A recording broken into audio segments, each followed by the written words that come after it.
Hi guys, അപ്പോൾ എൻ്റെ വല്യമ്മയുടെ വീട്ടിൻ്റെ പാർട്ട് 2 ആയിട്ടാണ് ഞാൻ വന്നേക്കുന്നത്, പുതിയ അപ്ഡേറ്റ്സുമായിട്ട്. ഇതിപ്പോൾ കുറച്ചോളം പണി കഴിഞ്ഞിട്ടുണ്ട് കേട്ടോ. അതായത് പൂശി കുറച്ച് വൈറ്റ് വാഷ് അടിച്ചിട്ടുണ്ട്, ഇനിയും പണിയുണ്ട്. ഇതാണ് ഞാൻ അന്ന് കാണിച്ച പകുതി മാത്രം ഉണ്ടായിരുന്ന കൊച്ചടുക്കള. അപ്പോൾ പാർട്ട് 1 കണ്ടിട്ടില്ലാത്തവരാണെങ്കിൽ അത് പോയി ഒന്ന് കാണണേ. അപ്പോൾ ഇതാണ് ഇപ്പോഴത്തെ കൊച്ചടുക്കളയുടെ അവസ്ഥ. സത്യം പറഞ്ഞാൽ ഇതെല്ലാം വച്ച് വന്നപ്പോൾ പെരയുടെ മൊത്തം വീടായി. ഇതാണ് അകത്തെ അടുക്കള. സത്യം പറഞ്ഞാൽ അകത്തെ അടുക്കളയെക്കാട്ടിയും വലുതാണ് വെളിയിലുള്ള കൊച്ചടുക്കള. പിന്നെ ഇതാണ് ഹാള്.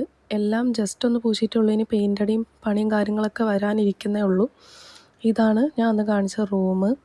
ഇതും ജസ്റ്റ് പൂശി എടുത്തിട്ടുണ്ട്. ഇനി ഏതെങ്കിലും ഒരു റൂമിൽ മാത്രം അലുമിനിയം ഫാബ്രിക്കേഷനിൽ ആ ഒരു അലമാര വയ്ക്കണം.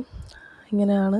എന്തായാലും എല്ലാ പണിയും കഴിഞ്ഞ് ഓരോ അപ്ഡേറ്റായി വരുമ്പോൾ നല്ല ഭംഗിയിൽ വരുന്നുണ്ട്. ഞാൻ കഴിഞ്ഞ വീഡിയോയിൽ കാണിച്ച പോലെ ആ ഒരു ഫോട്ടോ ഇല്ല, അതുപോലെയാണ് വീട് വച്ച് വരുന്നത്. ഇനി അവസാനം വച്ച് വരുമ്പോൾ കണ്ടില്ലേ, ഇതാണ് ഫ്രണ്ട്.